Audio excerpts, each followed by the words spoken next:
Here are your hosts, Derick G and AJ. 4 weeks pushed out, Chito Vera versus Cory Sandhagen, one of the highest stakes bantamweight matchups that you could have in 2023 is finally upon us. Now, I'm glad for one, because we went from an empty UFC Apex arena to UFC San Antonio. We have an arena, we have a crowd, we have a well-deserved entertainment stakes here for this matchup. And breaking it down with me, as always, is my co-host, the New Mexico native, the Santa Fe bomber himself, AJ. Brother, background filling out, man, and environment getting sharp. How you feeling, brother?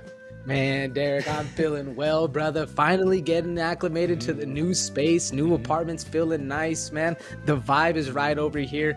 Hoping it's going to be pushing into those picks this weekend, man. You were talking about it a little bit off air, but we need a little shakeup, man. We've been suffering at this, what I call 0-0, what we call 0-0, man. And I feel like this might be the week. It's always interesting when we're a couple picks apart, but I'm excited to break it down with you, brother. How you feeling? I'm feeling good. I'm feeling dangerous. I'm back to my normal self. Folks, for the last couple of shows and weeks, I've been a little sick and congested, but we back and we ready to get it. We ready to talk some fight. So take a look at the scoreboard. If you are watching this currently, 23-20-2 a pop for me and AJ. Different picks last couple of weeks, but once again, he said it 0-0. That's the way that we're going to be looking at it. Folks, listen, subscriber count is looking phenomenal. You guys are awesome. Engagement has been incredible. Comments have been incredible. I'm going to share this with you just one more time. If you drop a comment, we might not get back to it immediately, but there's a lot of engagement and discussion going down here, especially on some of the past videos. So drop a comment, even if you're just saying what's up, whatever the case may be. We're gonna pin it, we're gonna highlight it. We're always going to be a fan of people engaging. AJ, you even show me sometimes, you're like, yo, look at what we got going on over here, people dropping some good stuff. What's your message to the people in regards to just like the engagement before we get started on this? Well, I think that's what the biggest thing I was noticing while I was just browsing the interwebs, Derek, going into the comments and people actually having conversation, man, talking back and forth with amongst each other, getting ideas out, however you feel, whether you're passionate about one fighter or not, however you feel, man, that's the best part about it is you get to voice your opinion. It's kind of the same thing that goes back into that Twitch chat kind of thing, Derek, where we're able to talk to each other, able to get a little banter in, see some things, express yourself, and that's one of the best things, man. When we see that, we highlight it, and like you said, Derek, whenever you do comment, we might not get to it right away, but we are out here always grinding, always looking, so we do appreciate the love, and right there with you too. I'm always in the comments just checking things out, man, checking things. I'm a fan of the show as well, so I'm right there with y'all. That's right. All right, folks, I think we've minced words enough. You guys know what we're here for. Let's jump into the TLDR, aka if you're watching this is your moment. Take a very quick screenshot while we go over the Bloody Woody Podcast consensus picks. Now, let me pull this down for those who are listening. We will explain happily. Before we go into the contentious picks, AJ, let's talk about the consensus picks. So, Holm over Yana Kunitskaya, aka Yana Santos, man, fully adopted the new name. This is an old school fighter, not some new fighter off the block. Holm, 41. My only question to you is that going to play a big factor in this fight? I don't think so. We've seen Holm. We've seen the question get asked before, Derek, and I think it's going to be proven again. She's still young in heart. She's still a dangerous fighter. All right, New Mexico's own, right? All right, Nate the Train Landwehr versus Austin Lingo. Kind of a short notice type situation right here. At the end of the day, we like Nate the Train here. Guaranteed violence. Do we need to say anything else? Guaranteed violence. If not first team, second team, all violence, Derek.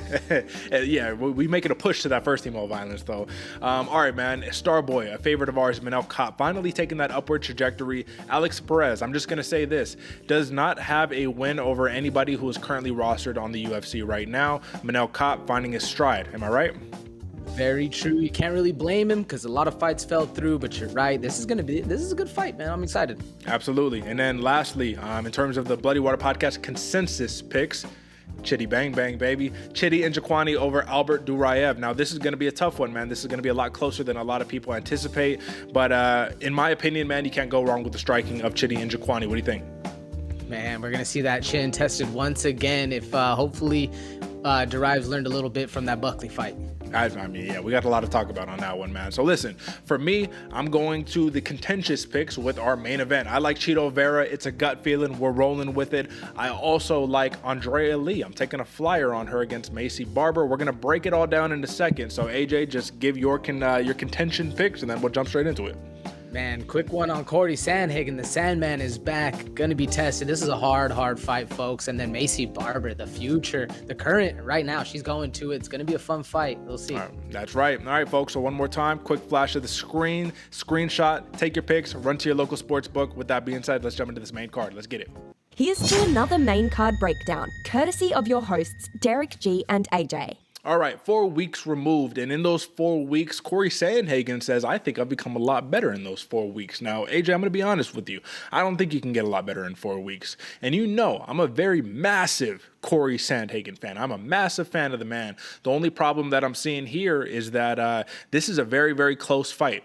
And I don't necessarily see leaning too heavy one way or the other. So break it down for me, my man. Stylistically, Cory Sandhagen compete with the best of them. He only loses to the best of them. But Chito Vera is on a run right now. What do you think, bro? The momentum is with Chito, man. And being a big Sugar fan, I was actually a fan of Chito going into this fight. Chito's a dangerous striker. He's got that Goggins heart, that Goggins mentality. This dude never says quit, never says die. This is going to be a very fun fight. But as far as for Sandhagen, man, he's seen it all. He's done it all. And I think he still knows it's his time. He feels robbed a little bit. He feels cheated.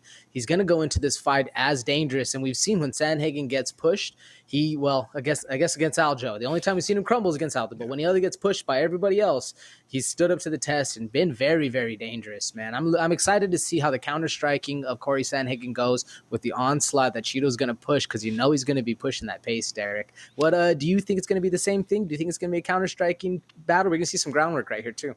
Well, I think it's going to be interesting because I don't necessarily see Cory Sandhagen being on the back foot the whole fight, man. I think he's going to bring it to Chito Vera. If you look at his last fight, man, he even tried to incorporate a little bit of wrestling. Not probably the wisest move to do against Chito Vera, but hey, man, if you can get it at the last 10 seconds of the round and try to solidify a round, maybe we might be onto something. But I want to talk about the story of the fight. And I think the story of this matchup right here is that we know one thing that is an unfortunate truth. Chito Vera is a very slow starter. He's always been a slow starter. It's been a detriment to him. He'll kind of give up the first round. And in 3-round fights, that's a real problem. But this is 5 rounds. And I know in his fight against Dominic Cruz and a couple of the last fights, he had to come from behind to win via devastating knockout. Some say if he doesn't get that knockout, he doesn't win. Do you believe in that narrative, or is this just the story kind of getting painted behind this matchup? I think it's a little bit of that narrative, Derek. I mean, if history tells it correctly, yeah, that's what we've seen him perform as. I don't necessarily see that as a detriment, though. I mean, you win 4 rounds of the 5. You're still up, you're still winning the fight. Yeah, do you come back and that gets said? Everybody needs that knockout. Everybody needs this. As long as you're staying safe, controlling and outputting the most damage and winning the fight, that's all that matters at the end of the day. Not what everybody else says, but what's the 2 dudes doing in the ring, or the 2 females, whoever, the 2 people in the ring. Mm-hmm. Either way, man, that's what's going to be most important in this fight. Do you think it's narrative here? I think it's a narrative, man. I think people are making this very simple black and white. And when it's very black and white, that's when I know you need to stray away from that narrative and you need to start thinking about it a little more deeply and more intelligently. I think that there's a couple other factors you have to take into consideration, right? Chito Vera came into the UFC. This has got 20 fights in the UFC, bro. So it's not like, he doesn't have experience, right? Came into the UFC as a grappler. He has evolved into a very dangerous striker who can just go a full 25 minutes with his striking. But if the fight hits the ground, I think that Chito Vera does have an advantage on the ground. Now, the question here is going to become that clinch. Cory Sandhagen, what he did to Song Yadong in their last fight, man, he's able to deliver nasty blows off the break, man. He's very quick. He's slender build, but he's sharp, man. But then again, Chito Vera drops big elbows too. So the reality is, man, if you're a Cory Sandhagen, you're going to put pace in terms of volume, in terms of strikes. Come rounds 3, rounds 4, rounds 5, is that going to be all Chito show, or do you think Cory Sandhagen, if he can keep volume up this whole entire time, he can just point to a victory? That's a interesting question, because I could see both guys having the gas tank to go. We've never really questioned Cory Sandhagen's gas tank before. The only time we've seen him ever in danger is when he's actually getting put on, like Aljo, like he has a backpack, something early on where he's getting caught. Nothing too in danger as far as the late rounds go. Now, as far as who can win a tactical battle right here, I do think that the cards favor Sandhagen a little bit, but if you're spamming those kicks that Chito likes to do, if you're able to be the violent one, And I feel like I was focusing in on what you were saying about a sharp Sandhagen. I can see what you're saying. Those inside strikes, the spinning he has is very sharp, but Chito's a little bit more of that big bomb, big impact. I think that's going to play a little bit into this fight right here, Derick, where he's able to look like more damage is happening. Even if he's getting cut up, even if Sandhagen is doing the damage, it's going to be kind of how that DJ Dillashaw fight was, where it looks like Chito's doing the more damage. He's controlling more of the pressure. And I think that's what worries me a little bit on this pick right here. Unfortunately, like you said, Derick, 4 weeks isn't enough to really learn a whole bunch or improve a whole bunch. So will Sandhagen perform as his old self with that kind of being in mind? Hopefully not. I hope he comes in and realizes what he is and he flips that mentality. Now that can happen in a 4-week period, flipping that mentality and having, a paradigm shift. But we'll see if that happens in the cage. Do you think that's going to happen, or am I kind of pulling at straws here? No. I mean, Cory Sandhagen, if there's one thing that you have seen shift about him, it has been war zone mentality, legitimately like I'm coming to kill. And he actually mentioned something specific. He had said, now you really only get one shot against these guys. So I keep that in the forefront of my mind. There's no rematches in his mind. I have to get the job done. I have to prove I'm better right now. So both of these dudes are coming in with a chip on their shoulder, bro. This is what makes this matchup so fun and so interesting. I think the last thing that I really have on this is that at the end of the day, you mentioned it, damage reigns supreme, especially today. Today, it feels like scoring criteria has flipped completely towards just damage. Nothing else matters. And that's what's scary, is because Chito Vera, if you look at like the Dom Cruz fight, for an example, right? Dom Cruz, he's picking him apart. He's touching him up all over, right? But he comes in, and if Chito decides he wants to drop a big bomb on a counter and catches him and he drops him, how is that going to weigh in the eyes of the judges? That's the part that, honestly, that's the big X factor that I just don't know. I don't know how this is going to impact it. Once again, huge Cory Sandhagen fan, huge Chito Vera fan. But let's talk about numbers now, man. Rightfully so. Cory Sandhagen, minus 160 favorite. I think this is a very even line, like a fair line. 160 favorite for Sandhagen, plus 135 comeback for Chito Vera. Let's talk about the props, though. Plus 135 for a decision for Cory Sandhagen, a man that does pretty much got to stay perfect for 25 rounds unless he gets caught. For Chito Vera, here's one thing that's interesting that I think they put fair odds, but I want to know what you think. Plus 575 for the submission. Chito Vera couldn't put the backpack. Like, he can. People think that he's just a striker for whatever reason. This dude can submit you. So what do you think about that? Cory Sandhagen is well-versed in terms of, like, defense and whatnot, but do you see juice right there or what? 45% of Chito Vera wins by submission, Derick. I think that's a big sleeping number, that plus 575. If you're a Vera fan, and in fact, man, you're right. If we've seen Sandhagen in any bit of damage before, it's early in the rounds, it's quick when you're dry, and Vera is that sleeper kind of submission artist where not a lot of people think it is. That odds right there speaks volumes about it. I see a lot of value there too. I mean, and you look over on the other side at the plus 900 Cory Sandhagen. They don't give him any chance on a submission at all. So I think they think the ground game still does favor Vera. But, I mean, that's a massive up, and I definitely think he can get it in. He does have a lot of wins right there, man, by submission. So I guess now, man, we have to give a tally. We have to say, what do we think and how will we think it's going to get it done? I'm going to go with Chito Vera here, man. And I'm not going to lie to everybody out there watching. This has not been an easy pick. My mind does say Cory Sandhagen, but something inside of me says Chito Vera can edge this one out. We're discounting him just a little bit too much. We're making it too black and white and, Cory Sandhagen's more technical. He's just going to outpoint him. Well, I thought that about a lot of other fighters, and guess what? Fighting's a little more complicated than that. So I'm going to take the pick of Chito Vera, and I'm going to go with the Hail Mary of give me the TKO, man. Late. I'm going round 4, round 5 TKO, but I'm thinking a ground and pound situation, man, an elbow out the clinch or something. I'm not thinking about just another spectacular head kick knockout. That'd be nice, but give me Chito Vera TKO. How do you see it? Man, the funny thing about this, Derick, is I am right there with you. My heart is saying Vera. My head has been saying Sandhagen.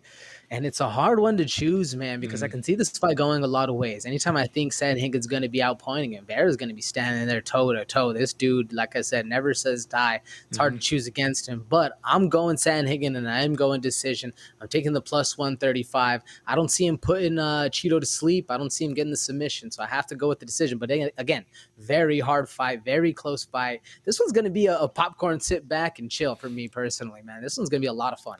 That's right. And that's what I'm saying. At the end of the day, the fans, us, we win. We win with this, win or lose, no matter who goes forward. These two are top caliber fighters in the bantamweight division, excuse me. All right, let's move on to this co-main, brother. All right, man. Our favorite, Holly Holm, right? She comes back to action, and she's fighting somebody else who, I mean, honestly, is a little slept on in the division, but I also think it's partly due to the inactivity of she had a kid, and that's kind of what happens with these fighters. But we have Yana Santos, formerly known as Yana Kunitskaya, and this is an interesting matchup to me here, AJ, because Yana Kunitskaya, man, she could bully around a lot of these fighters who are bantamweights. But there's one thing about Holly Holm that a lot of people, I think they don't realize about her, is that making the cut to 135 is not an easy cut for Holly Holm. So given that she's fought at 145, she has to cut to get to 135. We're in a big cage because this is UFC San Antonio. This is not the Apex. I think everything is kind of leaning towards Holly Holm, right? In terms of being able to dictate the way she wants to fight. Now, if you're arguing for no, Santos can definitely get this thing done, how does she get it done? And does it heavily involve clinching, takedowns, things of that nature? That's what I was thinking, Derek. The clinch game is going to be very important for Yana Santos on this one, man. Yana it's going to be hard because you're right. She's used to being the bully. She's used to going in there. But as far as lately, she's kind of fallen off of that bully track. So I'm interested to see how she approaches this fight. Being a mother, coming back and seeing this, maybe a more tactful approach from Yana Santos, excuse me. This is going to be an interesting one because Holly Holm is that bully, is that one that has established that and is not going to take that backward step. She's got to be in there trying to hurt you. So as far as if Yana can actually get in there, control the clinch, it's going to be a big task. But I see her, feinting the takedown a little bit, having Holly Holm trying to just work off the feet, and then maybe something work, cut in a corner, something around there. But I don't know, Derek. It sounds like making a big mountain over here. Do you see it as that big of a task too, or is it going to be a little easier than we think? I think this is going to be a closer fight than we anticipate. I don't think this is going to be one-way traffic for either fighter. And the thing that really interests me is that look at Holly Holm's last fight. On paper, you lost, right? You lost a split decision to Ketlen Vieira, right? Now, if you're Yana Santos, and you look at her last win, guess who it's against? It's Ketlen Vieira, and she decisioned her pretty easy. So that's kind of really it. When you do the MMA math, it doesn't always work out, right? But if she can beat Ketlen Vieira and get the unanimous, and Holly Holm loses, what does that mean confidence-wise? What does that mean matchup-wise, right? And the other big X factor, man, I can't not point it out, man. Holly Holm is 41 years old. Yana Santos is 8 years younger. So age is always going to play a factor, especially when we look at some of these fighters who, and I don't want to even use this recency bias, but Kamaru Usman, right? The rematch against Edwards, 35 years old, just looked a touch slow. This isn't really the same Usman, or maybe Leon Edwards just had him figured out. That's a conversation for another day. The point here is that Holly Holm must avoid the takedown if she wants to win. And then do the regular Holly Holm approach, man. Side kicks, karate style, get it blitz in, blitz out, and don't be there to be grabbed. Now, am I oversimplifying this process? No, you're right, Derek, man. Keep the distance, piece her up, keep her guessing, let her think it's coming one way, and then piece her up with the other hand and put her to sleep. It's always been a Holly Holm tactic, and I think it can work. Now against a kind of Yana Kunitskaya who's seen that, who's been in there with some of the greatest. You're correct. But speaking to what you were saying before about the age, I don't know if that's going to come into so much of a thing here in the women's division. I think it's going to be a thing we're going to see a little bit more. They're going to get into their older age, and it's because of the knockouts.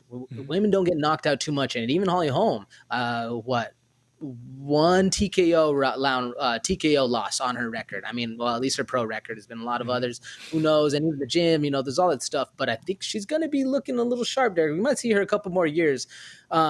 But I don't know. We'll see. We'll see as far as that one. What I'm excited to see right here is how Yana Kunitskaya goes in there and tactfully and tries to get to the hips like you're talking about, because that is the game plan. Can Yana get it done? Can she get to the hips and actually cut those angles and get Holly Holm to the ground? I don't think it's going to be that easy. And even if you're not as biased as me, there is some people who think that Holly Holm won that last fight against Ketlen Vieira. So as far as X's and O's of MMA math, who's beat who, it could be even going into this one. What do you think? Well, it's funny that you say that because that was the other thing I was going to mention. I'm doing a disservice if I don't mention that Holly Holm. Let's not forget her last win was against Irene Aldana, right? Well, Irene Aldana actually knocked out Yana Kuniskaya in the last fight. That was almost 2 years ago. So we have to talk about the layoff too of Santos, right? She's coming back to action, all that good stuff. So who knows, man? Mom strength is real. You know, after they have the baby, sometimes. But then this is the other thing. Let's not forget the myth, the legend, the curse of first fight back from having a kid. You see a lot of these women fighters drop their first one. Mackenzie Dern is a good example of that one. I can't think of too many off the top of my head, but I do know that is a common thing. Either way, man. Nunez. Yeah, there's a couple out there, Derek. Yeah, absolutely, man. So let's talk about it. Holly Holm, minus 220 favorite. And you're right. I do think she won that fight against Ketlin Vieira. Either way, man. Yeah, I think she points her way to victory, man. I know this one is a Bloody Water Podcast consensus pick right here, so I think we're on the same page.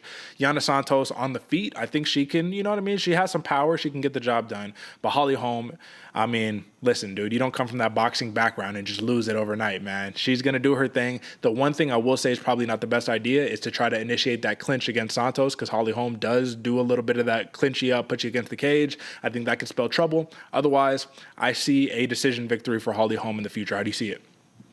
Yeah, decision, Derek. I mean, fool me once, shame on you. Fool me twice. That happened last week. I'm not doing it again. If they're putting minus points on the board and you're going with that one, you have to take it. And if we get fooled again, that's how MMA works, and I won't be too upset in the post show. But, folks, you got to check it out to see. So tune in then, too.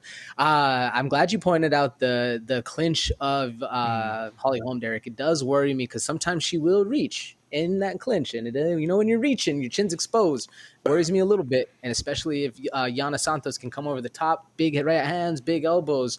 Woo, let's hope not. Either way, hope not. Holly Holm by decision. Yes, sir. All right. Moving on to what my man called second team all violence, but we know this is first team all violence. Honestly, there's no other reason why I believe Austin Lingo would be slated this high in the main card when you have a couple of fighters like Chidi Njokuani, Alex Perez, Manel Kape. Like, the reason why I think is because this is a fight guaranteed for violence. Guaranteed. One thing we know about Nate Landwehr is that this is a man, especially after the last one, and this is why this is a trap game right here. This is why this is tricky as a bettor, because Nate Landwehr is all excitement before wins and losses, right? And I think he's a man of the people, and you got to love that. That's why people love tuning in to watch Nate Landwehr fight. However, now you got the number 15 next to your name, and you need to defend your rank. You're giving Austin Lingo an opportunity to jump into the rankings here in the featherweight division. So when it comes down to it, man, let me actually look. Over and under. Oh, man, believe it or not, 2.5 rounds, man. 2.5 rounds, but plus 100 for the over, minus 130 for the under. Mm-hmm. Be real with me, man. Over or under, what do you think? I was going to say round and a half, man. 1.5. That if it makes it out of the first round, I'd be surprised, and that's only because Nate probably decided to not go too crazy right at the beginning and get caught. I mean, if this makes it to the third, I'd be very impressed. Seeing the will to win of Nate Landwehr after the David Onama fight goes to show you have to take this man out, right? Which makes it even more impressive, that loss that he had to Julian Juicy J. Arosa, where he just got the flying knee and just like put him out. That was mind-blowing because I had Nate Landwehr. I chose him to win in that fight. But aside from that, it takes a lot to get this man out of there. So if you're Austin Lingo, I'm not going to lie to you here, AJ. I see opportunities for him to win. I see a lot of opportunities for him to win. And I think people are looking at him like, Austin Lingo, what? Get out of here. I think Nate Landwehr opens up with that classic Nate the Train style, big punches, not bringing his hand back up to his chin to guard it. I see him getting caught, and I can see him getting put to sleep. But then again, if all things go according, I see Nate Landwehr putting this other man to sleep, man. I think that's his style. I think that's the bread and butter. Big bombs all day long. What's the threat of a takedown looking like for Austin Lingo on Nate Landwehr? Austin Lingo shooting for the takedown on this one? Yep. I don't know, man. I think the later the fight goes, this makes it into the second round, then I think we're going to see the shot. I think the big worry that everybody knows is Nate Landwehr is, can you handle that blitz? Can you handle the pressure that's going to be put on you? Because this dude's going to come. No matter what, this dude will be going right for your head as far as punches and kicks go, man. This is going to be wild. what interests me as far as Lingo, he knows that. So how are you going to be going, cutting angles, hitting the uppercuts, throwing weights down? Because Austin Lingo, I see the holes you're talking about, Derek. Nate Landwehr gets a little excited when he fights, leaving big openings for counter strikes. And as far as we've seen, man, this dude gets tagged, he gets wobbly, and the refs like to step in, whether it's, their fault, not, whatever the case may be, whether you agree with it or not. It is a caution because he isn't chinny. He has a granite chin, but he takes so much damage that people want to step in and stop the fight. So that's going to be an interesting one going into this. As far as Lingo, I don't know if the counter striking is sharp enough to be able to hurt Landwehr. Do you see it that way, or are we going to be able to see some stars in the making kind of shots right here, Derek? I don't think Austin Lingo needs to be super sharp to land that counter. I think that's how open Nate Landwehr exposes himself. That's the nature of the beast, man. You have that fight style, that's what happens, right? So I just think this, man. People who are just saying Austin Lingo stands no chance, you're not watching the right film. You know what I mean? Like, this dude definitely has a chance. This is why this fight is this high on the card, because somebody is going to sleep. If this goes to a decision, this has to be a fight of the night. If it's not a fight of the night, UFC matchmakers clearly dropped the ball on this one. But I will say this. Plus 900 submission prop for Nate Landwehr. Let's not forget, this dude, he just hit an anaconda choke on Ludwig Klein 2 fights ago. Are we forgetting about this? Like, he can't submit Austin Lingo? I will say Austin Lingo, 9-1, man. He only has one loss on his record. So it's not like this is some just chump off the street. Austin Lingo is a talented fighter. And once again, I do think the odds makers are disrespecting him just a touch. Either way, man, I mean, let's just talk about it. How's it going to go down? I like Nate Landwehr. You like Nate Landwehr, but how's he get it done? I'm seeing TKO round 1. I don't know if Lingo is going to be able to handle the blitz as far as the pace and the pressure, but I mean, there's a lot of interesting ways, Derek. I that's where I'm going, but I can see what you're talking about. If this goes to decision, this is fight of the night territory. How are you seeing it? I'm seeing a second round TKO for Nate the Train Landwehr. I do see what you're saying in terms of maybe let's start a little slow, a touch slow, right? Let's read it out a little bit, and then let's open it up and let's start getting it. At the end of the day, he wants to be the most exciting fighter on the roster. He wants to take that Justin Gaethje spot right there. So I like Nate Landwehr. Plus 175 for the TKO is an according prop, but they do have plus 185 for the decision. So like I said, if it is a decision, I like to see a fight of the night performance. If not, I think somebody's going to sleep. Plus 325 for Austin Lingo. If you're throwing darts, throw a couple bucks on it. Why not? You know what I mean? Let's see what happens. But anything else, are you ready to move on? Let's roll it, brother. Let's get it. All right. So this is an interesting bout right here, man. Andrea Lee slated up against Maycee Barber, and a lot of people can be a little disappointed in Andrea Lee given her last outing against Viviane Araújo. But then again, if you're a Viviane Araújo, man, she's an athlete, throws bombs, has fantastic takedowns and all that, and I just thought stylistically it was a little bit of a mismatch, man. So it happened, right? But at the end of the day, I don't want to be this guy, AJ. I don't want to be this guy, but Maycee Barber has all of the makings to me of a little bit of an inflated record to a degree because her wins aren't super pretty. They're not super convincing, right? For an example, the win against Jessica Eye, did she win? Yeah, she won the fight. Getting pushed up against the cage for 95% of the fight, right? If you look at the controversial fight against Miranda Maverick, who everybody thought that Miranda Maverick won the fight, but on paper, Maycee Barber, she's on a nice little run right now. 3 wins in a row, and she's on track to be that person that she advertised herself as the future, right? But I want to kind of take this into consideration. I know Cynthia Calvillo, strawweight, moved up to flyweight, a little bit of a mismatch right there, but Andrea Lee picked her to pieces. And if there's one thing that I've been probably the least impressed about Maycee Barber, even though she's a phenomenal fighter, it's her striking. So if Andrea Lee can manage to not get taken down and ragdolled by Maycee Barber, I think this is a very interesting fight. But it all hinges on not letting Maycee Barber do her Maycee Barber approach. So what do you think, man? You think Maycee Barber is going to be jabbing air all day like she has been doing in the last couple of fights? Or do you think she just imposes her will and just smashes Andrea Lee? What do you think? I think it's going to be a little bit of the latter, but I definitely think the jab in the air and the interesting strikes are going to be there. But I mean, a Maycee Barber who has been training a Team Alpha Male still, if she is there, if not, man, I hope she is, because they're going to be sharpening her up either way. But you're right, Derek. The striking of KGB Lee will be put on display right here, because there's some holes that we've seen Maycee Barber have. Now, I think this for me is a fight of two fighters who have kind of let both their fan bases down as of late anyway. I was a big Andrea Lee fan, and she was, or at least at the start of this show, man, in that kind of era, or those couple of years where KGB Lee was doing good, man. She was on a run, and then she starts dropping the ball. Same thing. Maycee Barber comes into the game hot, and then starts dropping the ball, dropping the ones she should. I was after the knee injury, so it's not entirely her thing, but I do think if there's momentum on somebody's side right here, it's Maycee Barber's, man. She's kind of growing into herself, gonna be training with other people, getting other looks, seeing other things going on, and maybe she's gotten that striking a little bit under control. Now, that being said, it's hard to not do those instinctual things like jab the air whenever you're nervous and you're not wanting somebody to come in and punch, hit you with a three-piece. So I do think it's going to be there, but I think the grappling and the pressure that we're going to see from Maycee Barber, the fence control, the head pressure, everything that is going to be a kind of a fundamental staple of the Team Alpha Male approach. I think Maycee Barber is the perfect fighter for exactly that. Okay. And I agree with you, man. Literally, like when I was lining out my original picks, I was like, yeah, Maycee Barber should probably get this. But it was one of those where I'm like, it's like you pick Maycee Barber, but do you feel good about it? Do you feel completely locked in like, oh, this is a lock? I don't feel that way. And I think it's honestly because Andrea Lee has a couple intangibles, man. 4-inch reach advantage is something you got to take into consideration, man. She could hit her from places where Maycee Barber can't hit her back. Big cage, big arena. That's the other thing you got to take into consideration. It's going to be favoring the person who's got a little bit more mobility, the person who's willing to move around a little bit more. Andrea Lee has a knack for catching her opponents, man. She can drop your mouthpiece out of your mouth, catch you with a three-piece, move in, move out, right?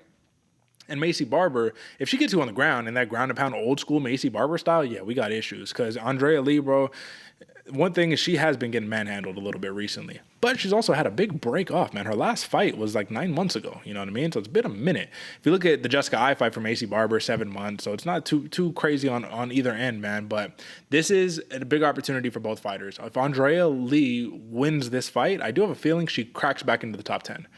But if Maycee Barber wins this fight, bro, you know all steam is rolling ahead. The train has left the station. Maycee Barber is right back where she needs to be. Four wins in a row, man. You're talking. So I think this is going to be proving grounds right here. Now, you tell me, minus 130 decision prop for Maycee Barber. Do you see value in that? Ooh, I don't know, Derek. I don't know, because the longer this fight goes, the more tired you get, the more chances you have to be exposed on the feet. I mean, unless it's just Maycee Barber is all go, foot on the gas pedal the entire time with an endless gas tank, which is a possibility. We don't know. We'll see. That's a hard one for me, man. I think the striking of Andrea Lee is going to be pretty nice right here, man. And I'm excited to see this fight too, because you're right, Eric. I'm not 100% sold. I don't think this is a lock. I mean, as far as the minus 130 decision, I said it before in the show, I guess I'm going to have to go with it again, man. I'm going to have to stick to my guns, man. It proved me wrong. That's why you look at the odds before the show, people. But, man, I don't know, Derek. What do you think? The one that interests me the most right there is that plus 1,200 submission from Maycee Barber. I mean, they think she's going to be taking her down, but is it just ground and pound only, or are we going to see, a club and sub here? Well, Andrea Lee, if I'm correct, in the UFC, she's never been finished in the UFC. So, I find that a little hard to believe, right? Submission or knockout, I don't believe she's ever been finished. And I look at the opposition level of an Andrea Lee. Look at the big win she has, man. Remember Veronica Hardy? Remember Veronica Macedo, right? That got the big win, right? She got a win over her. Ashley Evans-Smith, Montana De La Rosa, Antonina Shevchenko, and Cynthia Calvillo, man. Like that's a good hit list right there. Losses: Roxanne Modafferi, Lauren Murphy, Joanne Wood, Viviana Araujo. If you look at just strength of schedule, man, she's fought some really, really good people. You look at Maycee Barber, on the other hand, biggest win to date is, I would argue, Jillian Robertson. That's a good win. That's a really good win. Losses: Alexa Grasso, champ, that aged very well. Roxanne Modafferi, and that was the knee, so it's hard to really blame her. But her second biggest win has to be what? Montana De La Rosa, maybe? Jessica Eye? Guy. Hannah Cyphers? I mean, when you compare skill levels, Miranda Maverick, Derek. Miranda Maverick. It's on the paper. It counts. All right. We'll count it. Yeah, in my heart of heart, I do not count that as a victory, but we'll give it to her. Either way, man. Compelling matchup, interesting matchup. I think that Andrea Lee, because she's been out of the light, she's not a big talker, and she's had a little poor performance in the last outing, is getting discounted, but I'm taking a flyer. So give me Andrea Lee. Give me a decision victory. I think she outstrikes her to a victory, a little more damage. I think Maycee Barber might have more control time, might have more takedowns or whatever the case may be. I just think that damage, if that's what reigns supreme, I think Andrea Lee will be able to inflict a little more damage. So yeah, give me a decision. How you see it? Decision, yeah, man. You're not seeing any value in that plus 1400 TKO. That's kind of a stretch too from the odds makers, man. I see it. The odds are all over the place on this one, man, and I have to go with that decision as well. I'm going Maycee Barber. I'm going decision. I think she's going to hold her up against the cage, not allow that space to happen, be the bully in there like she likes to be. Maybe get her to the ground, but I think it's going to be a lot closer of a fight than people are thinking. Yeah, and it's not that I don't see value in the plus 1400 TKO. It's just the only person she's TKO'd is Cynthia Calvillo. So I don't really want to. And it wasn't a real TKO. It was a corner stoppage. So I don't want to play that one. But either way, this is a compelling matchup right here. All right, man. Talk about compelling matchups. Alex Perez, bro. This is a dude, a former title challenger, fought Deiveson Figueiredo, right? The former boogeyman of the flyweight division. And now he's lined up against Manel Kape. And what this tells me is that they're giving Manel Kape the opportunity to re-earn that place that when he originally came to the UFC, this dude was automatically like back up for title fights and all that. Now you had your ups and downs, and it's time to get after it, man. So I don't know, man. What do you think about this? Alex Perez is a longer tenured UFC fighter, but Manel Kape, this is Starboy, former RIZIN champion, dude with a lot of skill, a dude who can really pick you apart. What's the path to victory for both fighters? Man, and the thing that excites me about Kape, I should say, is it's his time, man. He's found his groove. This dude has full belief in himself. Mm-hmm. I think for Starboy, you do everything like you have, man. Put the pressure on him, work for the takedowns, throw those big bombs over the top, keep him guessing, keep Perez guessing on exactly what's going to happen in there, and control the fight. Make this your time. Be the star boy and control your opposition. Yeah. Easier said than done for Perez, who admittedly has had a little bit of time off, kind of fallen in that obscurity, and not a lot of people, except for the hardcores, remember this dude. But Perez is a hell of a fighter. I mean, if you go back and look, like you said, title contention for a long time, we were calling for Perez to come back and fight the Pantosians and all that stuff, and it ends up he did. Or I know there was a big time where he was trying to fight Matt Schnell, which, good or bad, I mean, that would have been an exciting one too. I think it's going to be exciting for Perez right here, man. The leg kicks, going to be stopping Starboy, having the quickness, because that's what Perez is fast, man. Mm-hmm. This boy can strike too. So if you're able to stun Starboy, get him seeing what you didn't expect, or you expect to be the faster guy in there. Next thing you know, you're getting picked apart. You're not seeing the strikes coming. If Perez can get that going, I think that's an X factor he has. Now it's an intangible. Can he actually grab that? We'll see. Do you see any other points to victory right here?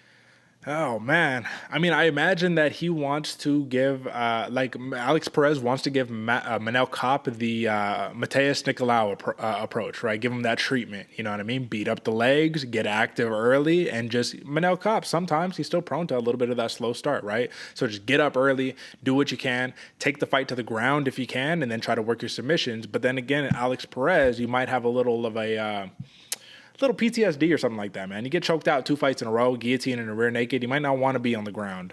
Especially, look at that, Manel Kape, plus 475 submission prop against an Alex Perez. So it's like, But let's take a look at this, because you mentioned it earlier. Canceled fights, man. If you're an Alex Perez, you're right, man. It's not this dude's fault. Look at this, bro. Look at all of the canceled fights between these fights, man. So, he was on a solid run until he loses to the champ, Deiveson Figueiredo, and then Matt Schnell, that one got matched up 5 times or whatever, right? Askar Askarov, no longer in the promotion. Amir Albazi, Kaikar of France, right? And then now it's Manel Kape. So, a lot of inactivity, 1 fight in 2020, no fights in 2021, 1 fight in 2022, and now it's 2023, and they're trying to get back after it, man. So I do think that this is a winnable fight for Alex Perez. Don't get me wrong. Manel Kape is by no means just proven to be a true world beater yet, but A convincing win here against Alex Perez, former title challenger, a dude who's fought Alexandre Pantoja, who is arguably going to be the next title challenger. A big win here, man, puts Manel Kape in a fantastic spot. I just think Manel Kape is too sharp of a striker, going to be better on the counters, and if he can avoid getting taken down and controlled and submitted, I just think a decision victory is a very clear path here for Manel Kape. Even though these are flyweights and you want to see guaranteed violence, TKOs, and things of that nature, I think a decision for Manel Kape could be a pretty good play. What do you think? It's almost hard not to choose decision on this one, Derek, because of the skill of both these fighters, man. And that's what comes into play for me right here. Unless somebody gets caught early, unless, the speed of one of these fighters is just too much for the other one and they're not able to see it, they're having an off night, they get caught, they get wrecked. It's how it goes. I see both of these fighters going the distance, man. So it's hard not to choose decision. And plus 275 isn't bad. I mean, that plus 200 TKO for Manel Kape. If anything, if that happens, I see it happening early, round and a half, somewhere in there. But I mean, I don't know, man. That it's interesting to see the plus 425 submission for Perez against the plus 475 submission for Kape. I think there's some interesting number magic going on right there. That might be something to look at, folks. But either way, I'm rocking with Kape, and I'm taking the decision. Yeah. Give me that plus 275 all day. It's funny you said that, because when I was putting this down, like I was entering the graphic, I was like, is this right? Am I entering this in wrong? And I had to double check it a couple times, and I was like, no, that's right. And I was like, oh, okay, all right. That's how they feel about Alex Perez, I guess. You know what I mean? But either way, Starboy with the decision victory, Bloody Water Podcast consensus pick right there. And then opening us up, man, guaranteed violence. Chidi Njokuani versus Albert Duraev. Both fighters coming off of a loss, but this is actually a good slated matchup. I see this fight actually very, very much going pretty much like the Joaquin Buckley-Duraev fight, unless Duraev has made major changes to a striking approach. We know one thing's for sure. Duraev can get the takedown. We know that, right? The question is, are you willing to take the damage necessary to get to the takedown? And against Joaquin Buckley showed, he was like, you come in here all day, I'm going to batter you up all day long, knock you up and down the octagon. Can Chidi Njokuani take that same approach without the fear that he probably had in that last fight, where nobody wants to feel it, but you gave them everything you got and they keep coming, and now you're tired, and now you're like, God damn, what do I got to do to get you out of here? You know what I mean? So I see it pretty simply. I don't want to oversimplify it. How do you see it? No, I'm right there with you. I see it the same way, especially for a Chidi Njokuani who needs to avoid the takedown here, needs to put that damage, and really needs to feel like you got some power going into this one. I think it may not be a one-off, because there are some animals out there that can eat all day long, like RoboCop, but I mean, for Njokuani, you got that snap, you have that power, you can put him out. If anything, I would say that Buckley may hit harder, Buckley may have more power, but I feel like Njokuani just has that snap, has that crack to him where he's able to hit you and put you to sleep. This is going to be a very similar fight. I can see why you make the comparison there, Derek. Now, will the chin get tested, or will the chin have any damage from the last fight? I mean, Duraev, this dude's an animal, bro. He also has a chin. If it wasn't for the eye swelling up, I mean, Duraev is going to be working there all day long. So this is a very interesting fight against a grinder in Duraev, who's going to be going for the takedown all day long, and somebody who needs to prove themselves, prove that they can stop the takedown, and prove to, like I said, to themselves that they are the fighter who they say they are, and step into the role that he needs to step into. This is, I think, a time for Chidi Njokuani really to step into that light. That's why I like him in this fight, man. And then, obviously, the striking is going to be insane. There's a reason this is the first fight on the card, folks. Get excited for this one. Chidi Bang Bang going to work again, man. This is going to be fun. And once again, this is another spot, big cage, lots of opportunity to move. And Njokuani has an 80-inch reach, and plus those legs snapping those kicks out at you. Duraev is going to have to take something to get in. So it's just a matter of how much did you learn from that last fight against Joaquin Buckley. Is 8 months enough time to really redevelop your entire game plan? Let's not forget, man, this win aged very well. He does have a decision victory over Roman Kopylov. Big man. That's a big man right there, right? Yeah. A very skilled technical fighter. Njokuani, let's give him a little bit of props though, man. He fought Marc-Andre Barriault and Dusko Todorovic, finished both of them, and has still maintained a 75% takedown defense between those two fighters and RoboCop, who he did get taken down by ultimately, right? But Albert Duraev, man, this is the only problem that I see. It's just a matter of, like, if the takedowns don't work, what are you going to do? Yeah, yeah. That's I'm glad you left that question open, Derek, because Duraev doesn't really have even the head movement of a fluid striker. This dude needs to get his hands on you. So what do? Man, hope and pray that you have a great defense, great shell. I don't know, Derek. This is one I think if Duraev really gets pieced up, man, you go back to your camp and you figure something out because he has a certain style that can win the fight, but banking on your durability against this kind of weight class, man, is a very high bet. And that's the other thing too, Njokuani, man. And I don't want this to all be about Chidi Njokuani. I just feel like stylistically, he's just in a great spot in this matchup. 72% striking accuracy, man. When he hits, he lands. So unless Duraev can control him for the majority of the fight, Njokuani in open space is going to be a big problem. So I anticipate Duraev coming in, trying to close distance quick. But we know, is there more of a dangerous fighter than Chidi Njokuani in like the first 2 minutes of the fight, man? Like he's going to put it on you. So I know this is kind of controversial just because a lot of people could be saying, Duraev, man, do you understand how much of a beast this guy is? And I absolutely respect and understand how much of a beast he is.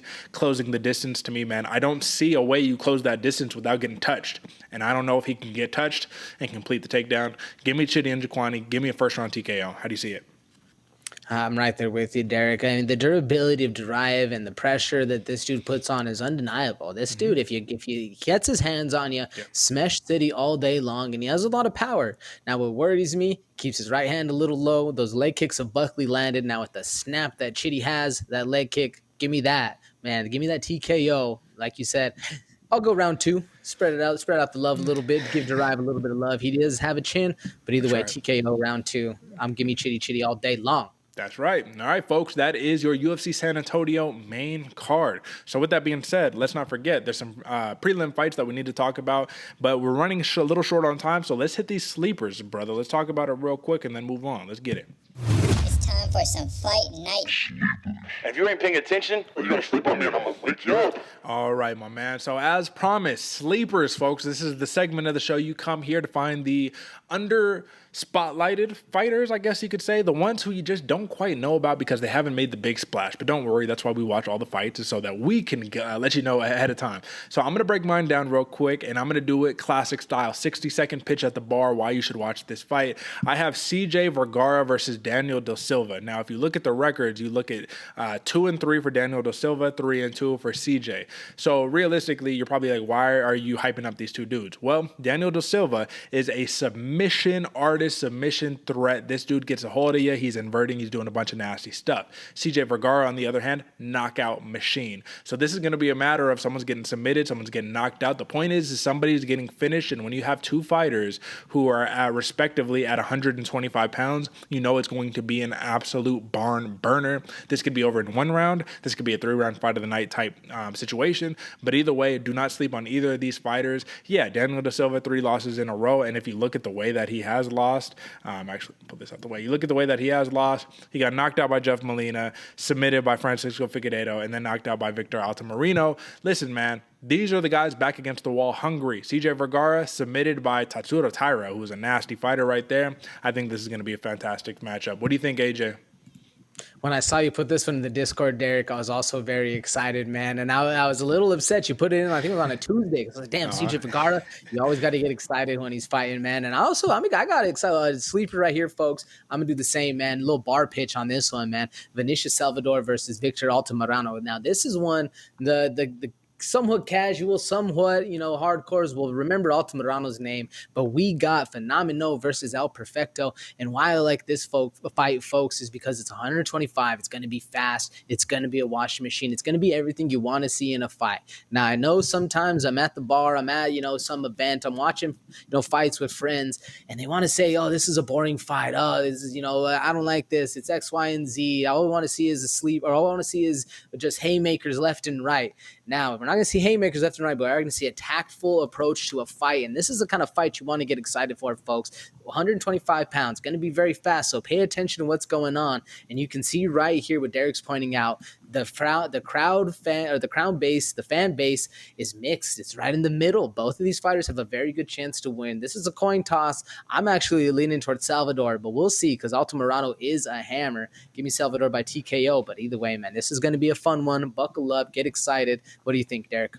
I think this is absolutely going to be a fun one, man. You look at 125 pounds and you always have some really, really good action here. The only issue that I have is that Victor Altamirano, man, sometimes he can be a little bit of that slow starter. He can drag the fight out a little bit longer than it needs to be. But at the end of the day, coming off of that knockout victory against, guess who? Daniel Da Silva, the guy I have in my sleever, right? You got to think my man's fired up. And when you're fighting a guy who's just knocking people out clean at 125 like Vinicius Salvador, yeah, man, this is going to be a barn burner right there. So with that being said, folks, those are the ones that you should absolutely tune into. And then AJ, man, since we're running out of time, we're going to go about this for the prelims. What I want to do is I just want to open the screen back up one more time, and we don't have to really talk about these matchups like that, but let's highlight a couple of ones that we think are going to be pretty good. I always am a fan of tuning into Daniel Pineda, man. Fantastic leg kicker, fantastic kickboxer. Tucker Lutz is not going to be an easy out. Do you have any thoughts on this fight? I'm glad that's the one you pointed out first, because right when you scroll, that's where my eyes went. Man, this is going to be a very fun fight. There's a reason it's up. I'm pretty sure this is it is the highlighted prelim. Folks, pay attention. This is going to be speed and violence too, man. Another one I'm excited for. I'm actually excited for Trevin Giles, man. I'm excited for him to make his comeback statement against Preston Parsons, somebody who needs to also make a hell of a statement right here, man. This is going to be a fun one, solidifying match. There's some other exciting prelims too. Absolutely. And I will say for Trevin Giles, man, that win over Louis Cosi and the win over Evan Elder for Preston Parsons. I remember that Evan Elder fight was that was a grinder fight right there, man. These two dudes got something to prove. This is going to be a fun one. If you look at the other fights, though, this is the thing that I kind of wanted to point out. You got your Steven Peterson, Lucas Alexander. That'll be fun right there. Manuel Torres, Trey Ogden.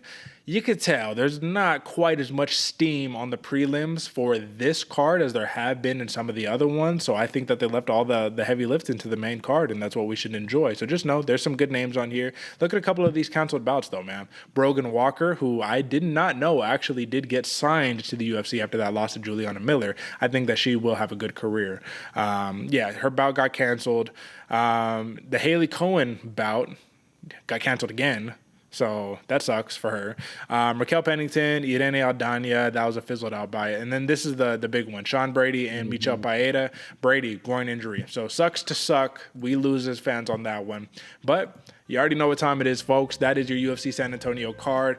Honestly, you should be happy with the 6-fight main card and just Chito Vera versus Cory Sandhagen. Guaranteed violence. It's fun. AJ, what else you got for us before we get out of here? Guaranteed violence, folks. This one's a fun one. I said it before, I'll say it again. This one's going to be a sit back, kick your feet up, grab your popcorn, get your drinks, get the ones that you love around you, because we're going to see a fun time in the ring. Some violence is going to be happening. It's going to be an enjoyable time, man. I'm excited to break it down. But again, folks, if you like this, if you're excited about this too, hit us in the comments. Make sure you let us know. Make sure what picks you're putting in. Derek's posting right there. Free Thinkers Club on YouTube, Bloody Water Podcast. You can find everything right there. You can see all our links at the bottom. Go interact, man. You see a lot of people are watching, a lot of people are commenting. You're able to express your own views, and we're at some discourse, man. We have some back and forth. It's a lot of fun out there. Make sure you subscribe, send it to your friends. You already know, if your favorite fighter's favorite fight show, let's go. That's right. And then I just want to highlight one more time, 526 subscribers is the current count for the Bloody Water Podcast. And that's really the big key right here. Now, folks, I know that things are a little bit different. We like to do long form. That's the reason why we do this podcast here. But definitely check out, man, if you're into the shorts, we got a lot of shorts. And look, they show my man AJ so much love. I don't get to pick these covers. They always just choose my man AJ right there for him. But it's all love, baby. It's all love. But we got a lot of different short clips available for your viewing pleasure. So I just want to let you know, whether it's the long form podcast or if you just want a quick 60-second hit, we got you covered. This is the Bloody Water Podcast. This is your favorite fighter's favorite fight show. My man AJ ended us on a solid note, so we'll get up out of here. Until next time, folks, catch us on Monday for the UFC San Antonio post show, and then we have a week off following. So I want you to enjoy and tune in for the last show for a week, and then we'll be back at it. You know what time it is. All right, folks, that's it for us. Until next time, peace.